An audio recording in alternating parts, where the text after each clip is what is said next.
Hey, this is Angie Dracas. Hello, Stefan. Dracas. And today's video is about our background, who we are. So, I used to work for the public service. I did 17 years in the public service, but I was always a bit of a square peg in a round hole. I hated working there always. The thing I hated the most was that it didn't matter how well you did your job.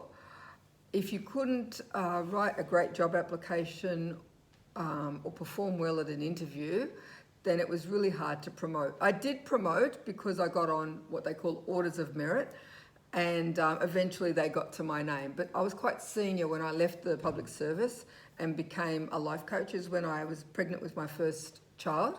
I didn't want to be putting him into daycare full time. I always wanted to work for myself. I did a life coaching course, and the company I went through actually asked me to write a time management course for them. And that's how I started to specialise in time management. So for the last 15 years, I've been delivering training to companies in time management. And while that has been awesome because of flexibility, it still required me to be at a certain place at a certain time to actually be paid. And we wanted to free ourselves from that, you get paid for the time that you do. So to do that, we did lots of things. But before I get into that, I'll let Stefan explain his background. I'm a musician. I played drums for many, many years, over 25, 30 years now, if I think of it.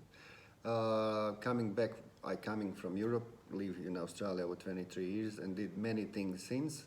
But the last thing I did, I was driving Uber for the last 4 years because I was studying at the same time at university. So I ended up having a science degree niching in occupational health and safety, or HNS. But it's really hard to get job now. It's coronavirus time, and it's quite not many people are taking. But even before then, we had trouble, and yes, the main reason is especially now, yeah. Because we're writing a job application. Again, yeah. So as well comes back to job application. It goes back to writing skills and Yeah. how well you can write to actually even get an opportunity to be interviewed. Exactly, yeah. And if you can't cut there, then if you can't even get in there, then you don't even get a chance, regardless of how well or how capable you are. So we tried a few things. We had an eBay business where we imported from China. Yep. And that worked okay, but you can't make a lot of money selling one or two products. You have to have a lot of products. And we just didn't have the money to be able to do that. I created products online, like books and courses, etc. But I didn't actually know how to market them. Maybe if I knew how to market them better, maybe we would have had more success there. But again, if nobody knows that you're selling them, or if you're only telling a few people at a time, you can't make enough money from those things to actually make it worth it. But maybe if we knew how to market, maybe that could have been different. What else did we do? We tried creating apps, but then the whole app industry changed. Building apps, yeah. So we give things a go through courses that we buy to try to create that lifestyle, that dream lifestyle of working a little bit, but eventually your income becoming more than the hours that you're putting in, much more. Yeah, and it's also about, look, you can work a little bit, but even if you work more, it doesn't matter as long as you have flexibility, and that's what we wanted, to be flexible. So you can work 10 hours a day, which I don't think, but anyway. But if you can have time off anytime you want, then that's great. Yeah. Or if you want to do less today and more next day, or whatever you want to do, that's what we were after, really. Yeah, and I don't think working 10 hours a day is actually it. No, I'm because just saying. You don't have any flexibility if you have to work 10 hours a day. You're wanting to work maybe 5, maybe while the kids are at school or something like this. On that note, we've got 2 kids. We've got a 16-year-old at this point and a 11-year-old daughter and 16-year-old son. And we're currently working from home because of Corona. So we're basically building our online business as we speak. Then about 4 years ago, one of the clients I had at the time with the bank, she was very high up in the bank, and she had started with a network marketing business. And so we decided, when we listened to them, we decided that, okay, we'll give this a go. I gave it a go. Stefan did the support behind the scenes, Back singer. Yeah, the backing vocals. Anyhow, so we did that for 4 years, or I did that for 4 years. And we recruited, if the average person in network marketing recruits 2.3 people, I recruited substantially much more than that. I'd say somewhere between 60 to 100 people.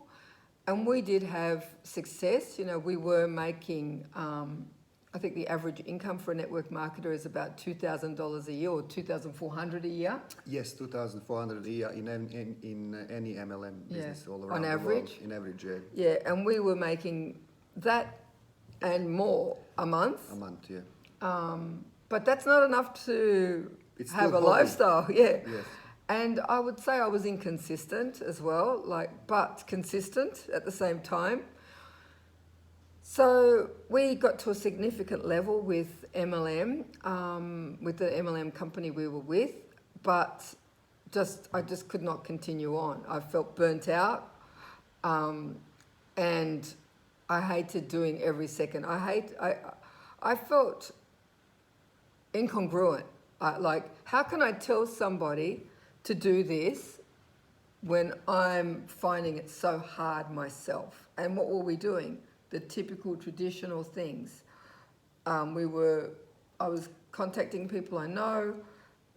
Primarily, I focused on building the business. Yeah, you're asking family and friends and going through your phone and, Your as they contacts, tell you, your networks. and the things that we hated totally. Yeah, people that I met, I would somehow always hear an opportunity or something that I would be able to either introduce the business or the products.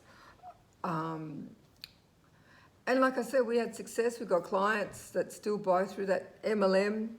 We still make an income, but we stopped building it because we just had to find another way. I just couldn't continue that way. Yeah, we didn't like that system, so we were searching for better system and everything online basically, and that's what we will teach you how to do it basically. So we were reluctant network marketers. Well, I was a reluctant network marketer. I always hated doing workshops, even though it was 4 years on. I hated it.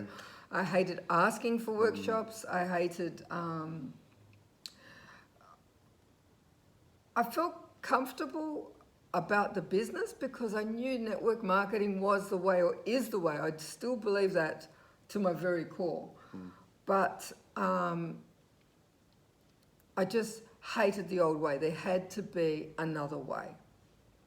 So that's our background. That's where we are up until this, where we've come from, I should say. And we'd love to hear where you come from and what your background is. Hi.